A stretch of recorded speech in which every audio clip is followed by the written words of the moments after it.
Oh, thank you, Cheryl, just for making time to come and talk with us today. I really appreciate it.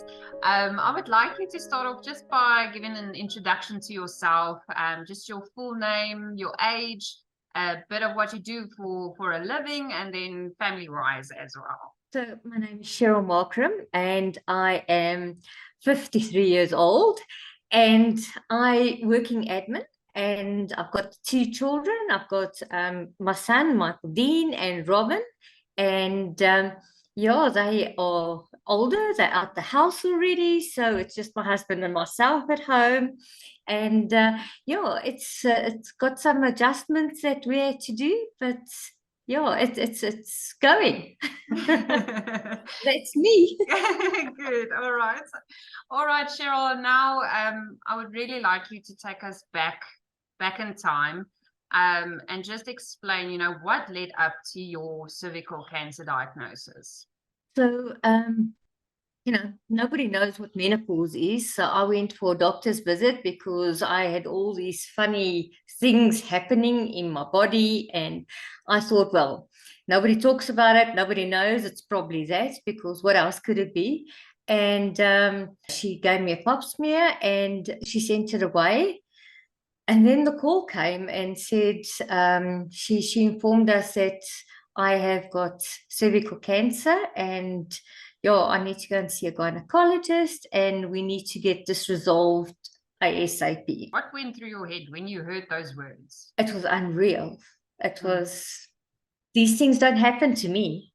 It's this isn't what I came here for. This doesn't happen to me. I mean, it must be a mistake, or it just didn't. I didn't realize this is it. Oh, you got this big thing, this word called cancer, and you're scared because the word is just everything that's always come with that word is scary. So I just didn't realize exactly what it was that it was happening to me. So I was like, just no. Shock, total shock. Yeah. I didn't. It took me a while to actually, this is happening. This is what it's about. It was just, it didn't hit home. It really didn't hit home. Yeah. Okay. Okay. All right. So from diagnosis, what was your treatment plan? So I was very fortunate. I was diagnosed a Friday, and by the Tuesday, I had an appointment with a very good doctor, a gynecologist.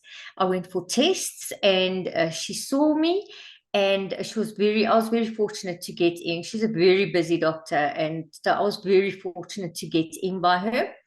And she told me she did extra scans and tests and things like that. She had a look and she said, yes, this is what it is. And she was going to refer me to the oncologist that will actually start treating me. So I had an appointment on the Thursday right after that. That is how fast it happened. It went really, really the support I got and the help, that it was just phenomenal. That it was just, because before you realize what is actually happening, it's happening. So you're fine, because you don't have time to process. You don't have time. It's just like, it's happening. So let's go. We go and do it. Have a look and see what's happening.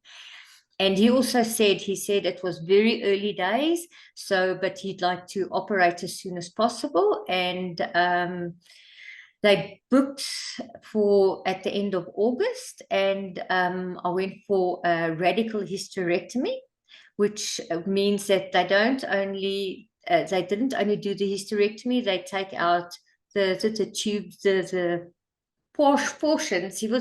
The doctors were phenomenal in explaining everything to me, and that made it easier for me to deal with. If I know what's happening, I can deal, because they also explain it to you in a way that you're not scared. I mean, people get scared for things like that, but the way they explained it, it was, they've got this. And the doctors of today, they are so phenomenal. They know what they're doing, and they've done this before, and they've treated it, and it's been successful. So the message comes across. So you're okay. You're gonna be okay. We're gonna take this step for step, and you're gonna be okay. So I was very fortunate to have doctors that dealt with a situation like that. I then went for the hysterectomy, and you got the recovery period after that. And they don't tell you everything, let me tell you. They don't tell you everything. They don't tell you to drink a lot of water and to get exercise and to move around. And so doing, your body doesn't react the way it's supposed to, and you go through drama on trauma, and it's the recovery is like, but it wasn't, it was okay. You know, it's just when you're going through it, you feel very sorry for yourself. That's also all right, sure.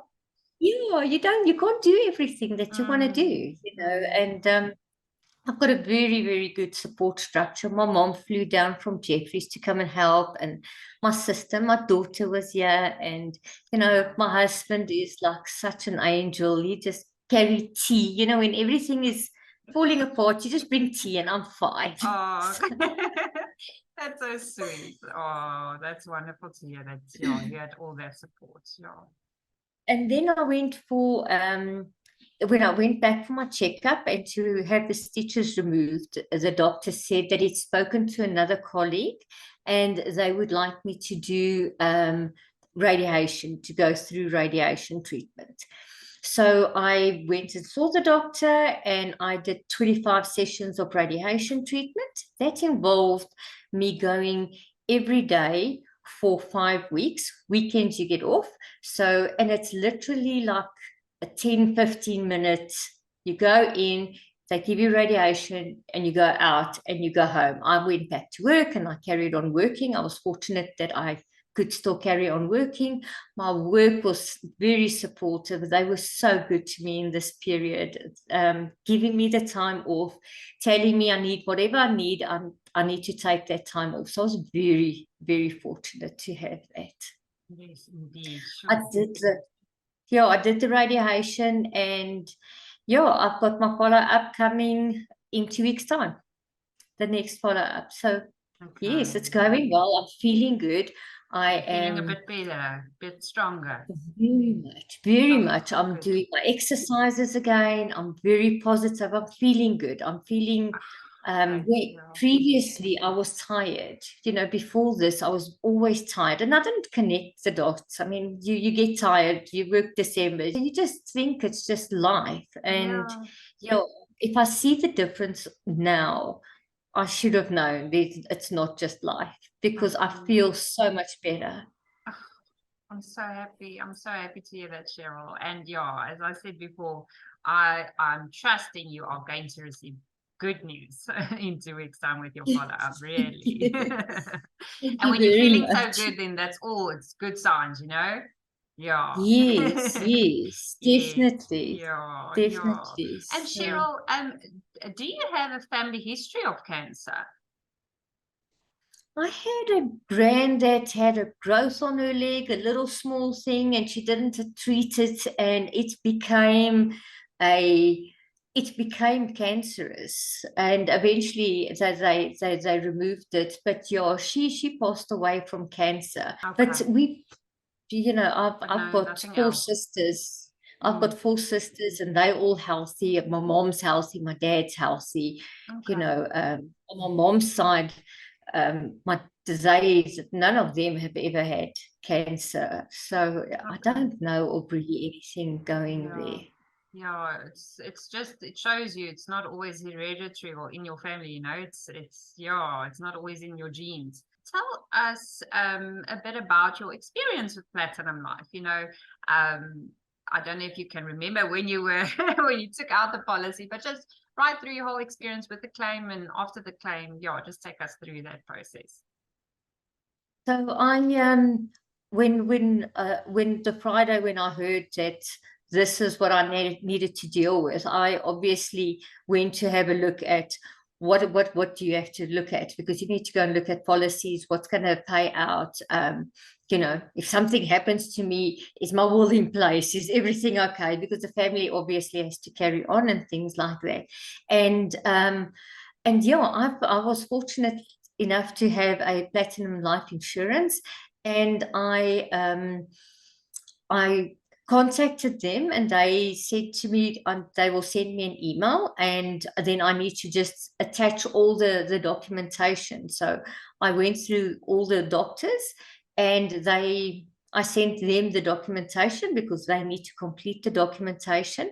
I got all my stuff sorted out. The doctor filled in his part, and I sent it to Platinum Life. They contacted me, and they just processed it so quickly, that because of Platinum Life, I was able to pay for the radiation, because I didn't have that money available to pay for the radiation and things. And they just covered the bills and things like that. And then I received these wonderful calls from these angels that sent me gifts. And it has been such an experience for me to be able to get those phone calls on a day that with your ups and downs, and a day that you were just feeling so down and out, you get this call from this really truly angel voice on the other side, and they're talking to you and finding out, because I'm a very private person, so I didn't go around telling everybody, but the way you spoke to me, it was just very special. It was very special. And the gifts were just such thoughtful gifts. The book that I read, and the pajamas, and the hats, and it was just really, it was special. Thank you very much. I really had a good experience with Platinum, because it was something I did not expect, not at all. Sure. Thank you, Cheryl. No, it's really, everything is such a pleasure from our side, really, and it comes from the heart. So I'm so happy that it meant so much to you. Also, just the aftercare part of our service we provide. So no, it's really only a pleasure. And I wanted to ask you so can you maybe if you want to, just disclose just how much like your radiation costs? My radiation, the whole process was just over 120,000. Oh goodness, yeah, that's scary. I'm happy we could assist you, because you needed the treatment. Yes. You needed no, it. definitely. Yeah. Yes, Yeah. no, definitely. It was, I wouldn't have been able to have dealt with it, because it also puts a lot of stress. This whole situation puts a lot of stress on a person. And you don't, some people just deal with it worse, but you don't need any more stress than what you already got. And I know there are a lot of people that don't go through the radiation, that because it was an option, I can or I cannot. But I do feel that because I went, I'm a little bit safer. My odds are a little bit smaller of there being any after effects. And I was able to do that. I was able to do that, to put my mind and my family's mind at rest. Yes. Oh, all right. And Cheryl, now I just lastly want to end off by asking you, just do you have any advice for someone who also might think, well, it won't happen to me, or maybe someone who is also now just being diagnosed and has this journey ahead of them? The thing is, it won't happen to me. That was me. I cannot tell you, these things don't happen to me. I'm not the sort of person that gets sick, and when I'm ill, it's just little nose or something. These things don't happen to me. They don't happen to the people around me. I don't believe in it, and it did happen to me. And it was an eye-opener that it happens. Things happen, and you need to put your head down and just be strong, and know that there are phenomenal doctors out there. They know what they're doing. Don't listen to everybody's drama stories, because that is also people who you tell know people, and they've experienced the worst experience, and you're just going to get yourself all worked up listening to everybody's drama. This is like a pregnancy. Everybody's got their own story. You need to live your story and live your life. Keep your chin up. It's going to get over. You're going to get past it. and it's going to be fine. The doctors are phenomenal, let me tell you. And take out the policy. It's so worth your while. It's something that you think doesn't happen, it happens. Take out the policy. It will really, if you don't have that stress, take out all the stresses in your life. If you don't need to have that stress, take it out. Take the policy so that you don't have to worry about the little things. You just worry about getting better, and don't listen to other people telling you don't listen to other people. They do bring along drama, and they make you scared, and you don't need that.